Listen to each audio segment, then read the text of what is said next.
Hello, this is Dr. Scott Carroll. I'm here to give a talk about dealing with manipulative people. This is obviously a shortened version of a much longer talk, so I'm only going to hit the high points here, try to help you understand how people manipulate you, and then give you some basic tools that just about anybody can use to try to handle that form of manipulation. Of course, there are much more advanced techniques, but that's really beyond what we can appropriately address in a short video like this. So let's take a moment and talk about what's the difference between manipulation and coercion. Okay, because they're not the same thing, and I want to be clear about what I'm talking about versus coercion, which is not what this lecture is about. So the first thing to say is coercion involves the explicit use of force or threats, meaning someone's threatening you, or they're actually using force to make you do something. So that's not what I'm talking about here. More specifically, what I'm talking about is manipulation, which tends to be devious and indirect. Obviously, it's not in your best interest. Or the target is not, it's not in the best interest of the target. And while there may be threats, they tend to be subtle or implied threats as opposed to, direct and obvious. It's sort of the example, if you think of coercion as somebody putting a gun to your head, whereas manipulation may be more putting a gun to their head to get you to do something. Or, sort of implying something else about you. I do want to state, however, that deception. And deception is something that while you can have in manipulation, more typically what happens in manipulation is that the person who's doing the manipulation actually believes what they're saying. So they're not lying. That's why sometimes it can be so hard to spot, is because they absolutely believe what they're saying. Now that what they believe may be untrue and incorrect, and people will often, distort or misinterpret events, so they don't deny the event, but the meaning of the event is often distorted. However, sometimes these false beliefs can almost be delusional in nature at times, so that's something to be aware of. So let's talk about why do people manipulate. Because if you're going to defend yourself, you have to understand what their goals are. What are they working towards? So the first one is what we often think of as something fairly straightforward, which is an unearned gain. So something physical, money, help, something they did not earn nor deserve. However, oftentimes the gain they're seeking is psychological in nature. Some people just want to be right and they like feeling right, so they manipulate into appearing right. Sometimes they have malevolent psychological goals, such as wanting others to fail. So in a sense, it's not that they personally want anything, they just don't want you to succeed. And they seem to gain a perverse pleasure from your failure or your pain. Sometimes they just want to create chaos in the environment, where, sort of nothing goes right, everything, is kind of a disaster. Some people actually, that's actually seems to be their unconscious goal. Of course, there are many others here, but these are some of the ones you may not have thought about as why people manipulate. Other common goals of manipulation include, of course, controlling others. So maybe they don't want a material gain, they just enjoy controlling you, or maybe they want to elevate their social standing. Sometimes it's just to elicit sympathy. They don't actually want anything material. They just want the sympathy of others. And this can actually be a surprisingly powerful goal. In fact, if you've ever read about Munchausen syndrome, essentially, the mother, let me rephrase that, Munchausen's by proxy.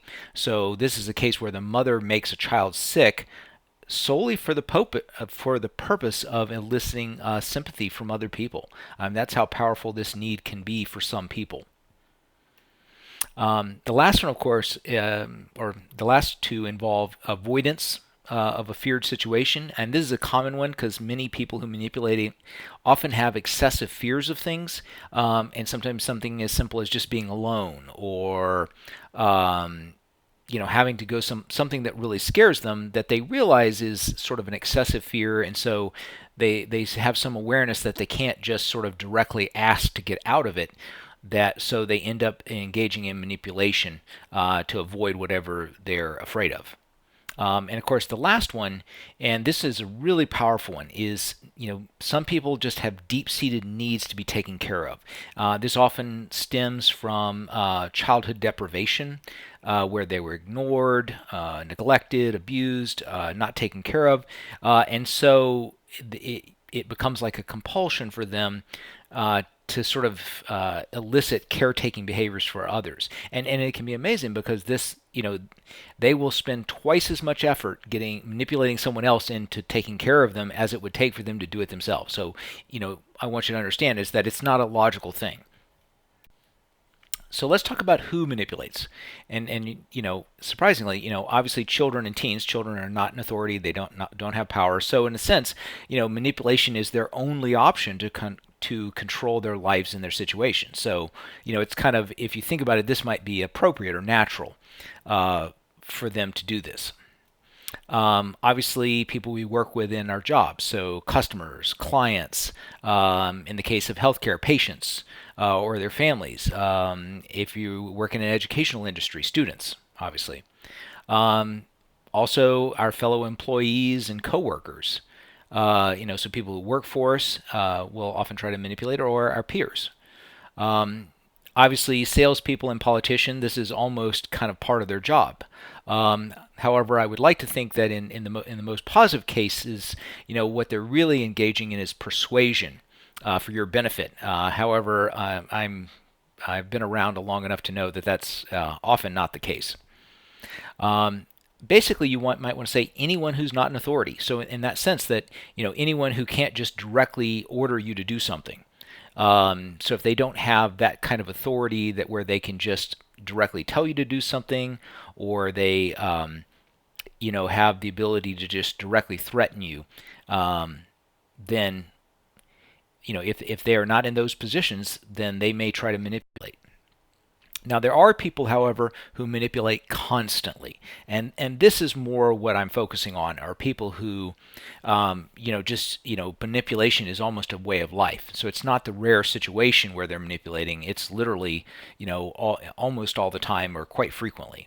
So, and the reason is that some people are psychologically compelled to do this, and it can literally be like an addiction, meaning it may harm them more than it helps them, but they can't stop. And so it's like a psychological addiction to a behavior. And so just be aware that it's often not beneficial or even logical for them to do this. And the reason is people who do this tend to be unable to directly ask for help or assistance. So they have issues around just directly communicating their needs and just directly and openly asking for help many times. So it's almost like they have to manipulate to do something. And what's often frustrating is when they're like, you would be, whereas if they would just ask directly for what they wanted, you'd be happy to help them or give it. But they just aren't able to do that, and so of course they manipulate. And the reason why has to do, and this is a very complicated process, but the short answer is that certain parental styles where when they were a child the parent didn't just directly respond to them, and the child had to do something excessive, like being very dramatic or manipulative to get parental attention. So, these behavioral patterns really come from early childhood and where they become deeply ingrained. Um, Now, the thing I really want to stress is that these are maladaptive behaviors, meaning that it harms the person almost more than it helps them, or it absolutely harms more than it helps. And so, so obviously, if someone's engaging in something that's maladaptive over and over and again and can't stop, that may have a mental health diagnosis associated with that, and it does. And we refer to these as personality disorders, meaning people who engage in these maladaptive behavioral patterns over and over again, but are unable to stop despite them being clearly dangerous and disruptive for them. So let's talk about these personality disorders, because there's 13, but the ones that are most strongly associated with manipulation are called the cluster B personality disorders. And so now, we have obviously cluster A and cluster C, and they have different sort of traits and styles in which they're maladaptive. But the cluster Bs are the ones that are manipulatively maladaptive. So let's talk about the 4 cluster Bs. So the first one is histrionic personality disorder, and histrionic is manipulative in the sense that it relies on extreme emotion. So, it can be anything from being seductive to, excessive crying and distress, to induce attention and helpfulness from others. Now, it doesn't usually cross the line into threats and things like that, but it often is very, if you think about it, very dramatic. It's a very dramatic kind of manipulative style. The next one is narcissistic personality disorder. Now, this one uses the illusion of superiority to manipulate others. And so, and oftentimes the goal here is simply, it often is just purely psychological. So people who are narcissistic aren't necessarily trying to steal from you, but they want you to look up to them. They want you to see them as superior. And so they're really playing for a psychological gain here. And then they will play on various, they have various techniques to do this. They'll use anything from claiming to know very famous people. They tend to associate themselves with very famous or powerful people. Though if you go ask that famous or powerful person, do you know so-and-so? And they probably will say no, or if you show them a picture, they're like, I think I shook their hand once in line. I mean, so they often act like they're best friends with someone famous or wealthy or powerful when they really are not, and just are loosely associated with it, and they tend to hang around wealthy or powerful people. But again, this is sort of a this uses sort of a psychological, or this is for psychological purposes. The next one is called antisocial personality disorder. So antisocial is a little bit misleading. It's not antisocial in the sense that they don't like people. In fact, people with antisocial personality disorder can be extremely charming and very good socially, but you think of them as more like the career criminal. Basically, they don't care about other people, and they will they use either straight up deception, where they just straight up lie about everything to manipulate and control and get what they want, or they will use threats. So if you think about it, it's someone who has no regard for the truth. They will lie at the drop of a hat, and they will do whatever they need to do to other people to get what they want. So these are usually more easy to spot due to the threats and deception.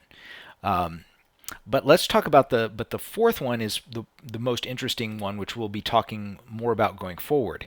So that's the borderline personality disorder. And so borderline personality disorder is a pretty complex disorder, but manipulation is an important component of the disorder. There are obviously other pieces, but borderlines are literally the masters of manipulation. They are probably the most effective and the most difficult manipulators to resist. And so if you understand how a borderline manipulates, you'll be in good shape to resisting virtually every form of manipulation.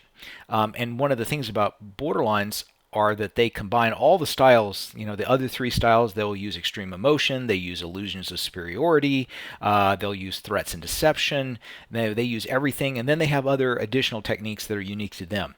And so we'll be since they're the experts at this, we'll be focused on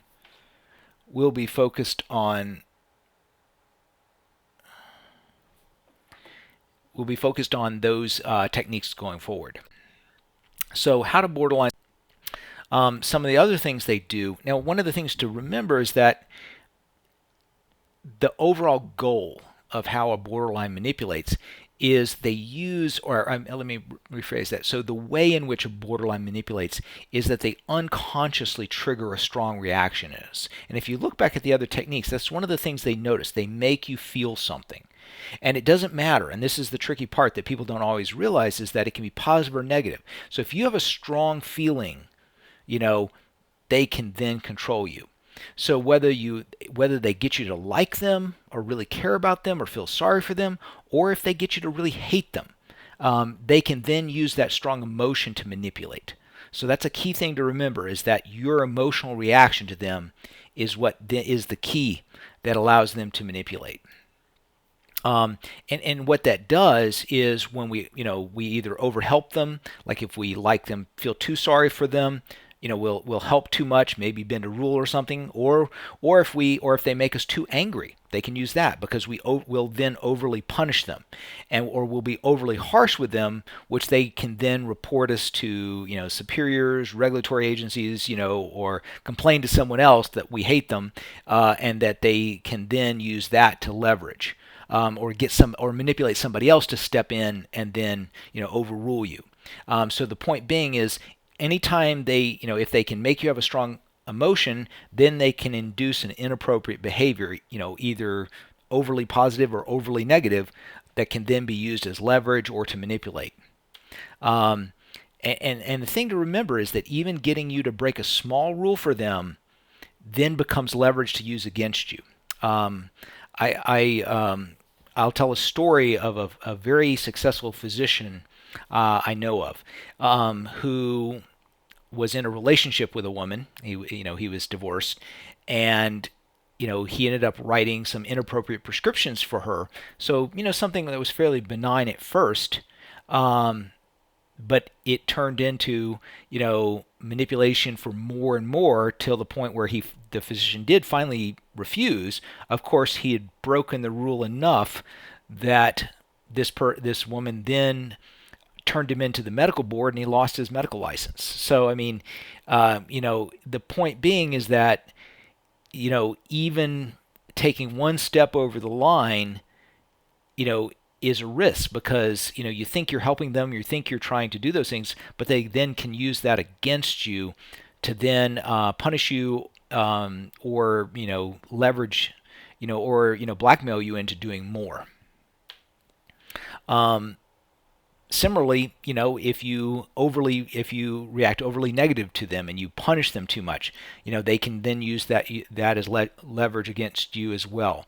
And of course, they can embellish and do all those things, but they'll go to your boss, they'll go to your coworkers, whoever they can then turn around and mess with you because you reacted too negatively to them. So it can go both ways. Um, and some other things they do include things like accusing you. Another sort of strategy that they'll use is accuse you if you sort of start to resist them, like you don't overly like them, they don't get a strong emotional reaction. Next thing they'll appeal to is you're incompetent. So they'll basically sort of subtly accuse you of being incompetent, where you can't help them, or what's wrong with you? I thought you were a great doctor. Why can't you fix this? Why can't you help? And so it may, they'll actually, sort of play that card and imply that, you're just incapable and incompetent. And of course, I know this for physicians. Being a physician, this is a particularly powerful one for physicians because, we base our whole identity on competence. And so, this sort of is totally below the belt to just sort of be accused of incompetence. And so, but you have to be prepared for it because that's often where they go. Other things they use, something called illicit currency. These are basically things that are designed to gain strong reactions in us, and to emotionally engage us. So, and I just wanted to kind of go down this list. So anything from suicidal thoughts or self-injury. Borderlines can also use things like falsely accusing you of being biased against them or accusing you of being hostile toward them. They'll falsely accuse you or others of lying or harming them. Alternatively, they can go on the positive side and be very seductive. Obviously, this works very well for females manipulating males, so female manipulators manipulating males, or they can be overly appreciative and compliment you excessively. I've literally had borderlines, when I was, fresh out of medical school, tell me that I was the best doctor they'd ever had, even though I'd graduated a month earlier and didn't know anything. It's obviously it's not necessarily grounded in reality, of course. And that's important to understand that many of these illicit currencies involve misinterpretation or distortion. Sometimes we call it a cognitive distortion of reality, and which can be distorted to the point where the individual can almost seem delusional. But more what they often distort, while they can certainly distort facts, but a lot of times it's the interpretation of the fact or what the fact means that they distort. Like they'll falsely attribute hostile intent to something, which is really like, well, how do you know that? You don't. And so just be aware that it can virtually seem delusional. So how do you defend yourself against this? So let's talk about some of the techniques you can use. So the first one is powerlessness. So part of the thing is, when someone is manipulating you, they want something from you, or they think you can do something for them, or you have control. So if you take the position of being powerless, then it's kind of like, why bother?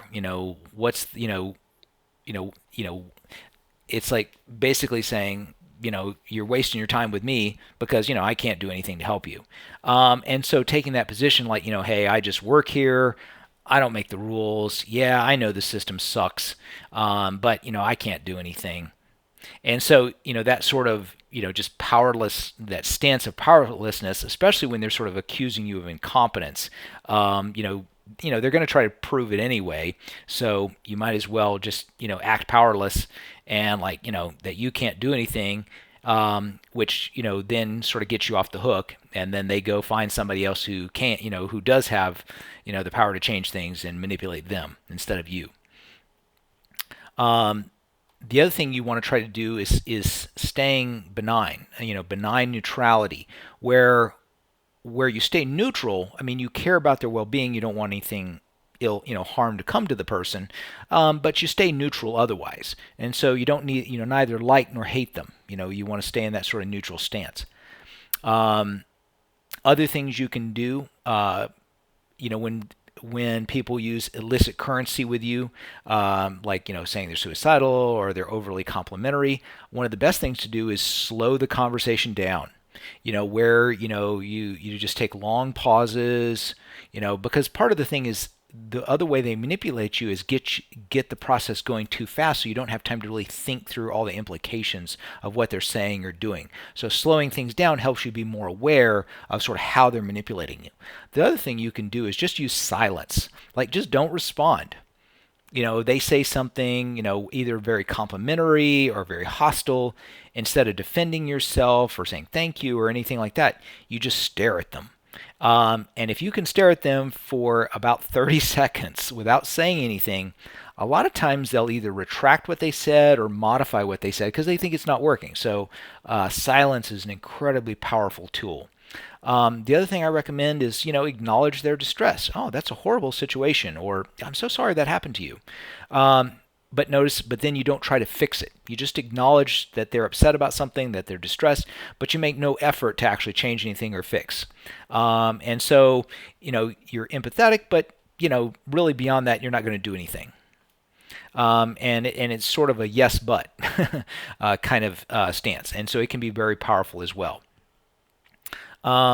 So the goal here, the basic goal of what you're trying to do with them is you want to be honest, because if they catch you in a lie, they can then use that to get you in trouble, punish you for not cooperating. So you want to be honest, neutral, non-reactive listeners. You want to promote their competence, because a lot of times they're regressed and incompetent, whereas if they were just back in their normal competent state, they could solve the problem for themselves and wouldn't need to manipulate you. And the whole goal of this is to avoid destructive interactions, because this type of manipulation is often just as bad for them as it is for you.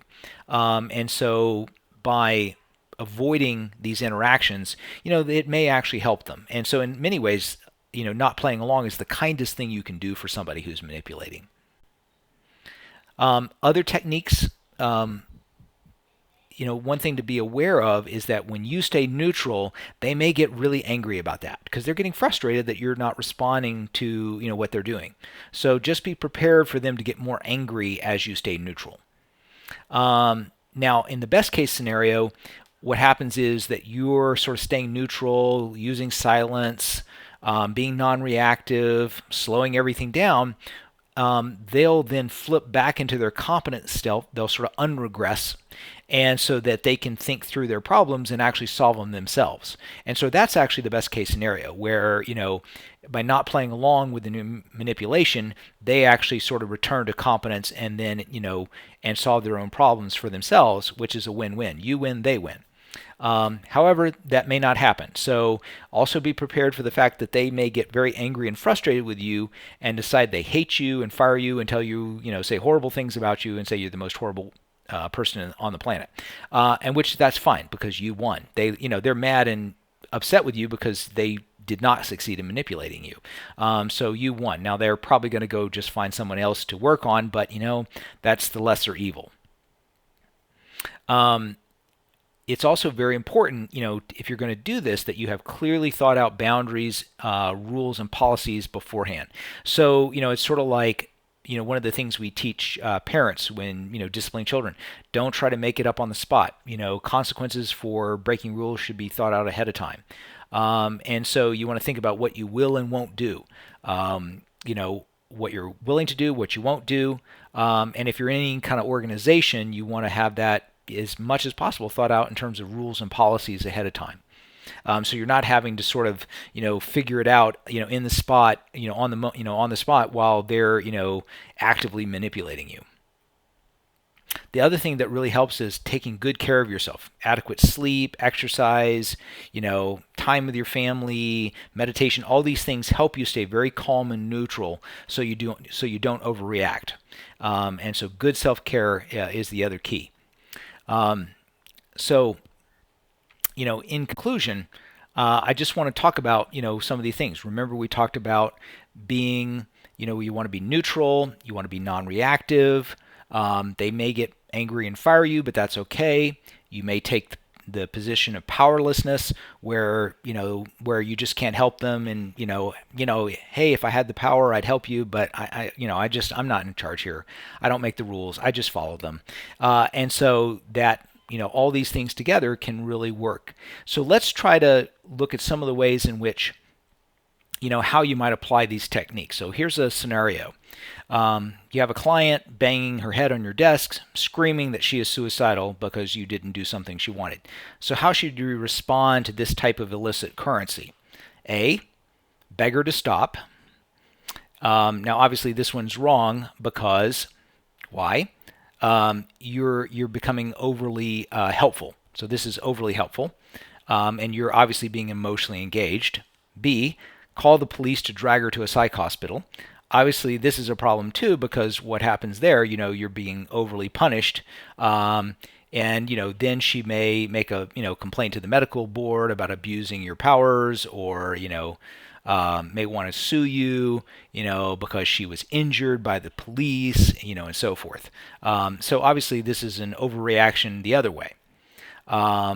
And of course, you don't want to be directly involved, personally wrestling her to the ground. Obviously, then she'll have all kinds of injuries that she can sue you for, or report you against. But also, you don't want to be too disconnected, where you're completely indifferent to what she's doing, where you just walk down the hall, get a cup of coffee, check your email, and just basically ignore her. That tends to elicit even more intense responses. So a more appropriate response, obviously, is you want to patiently wait for her to stop, acknowledge her distress, and then continue with your interaction. So, honest, non-reactive listener is what you're going for here. This is the benign neutrality answer. All right, well, thank you. Please leave some comments below. If you have questions, of course, you can contact me through my website, through the contact form there if you have additional questions.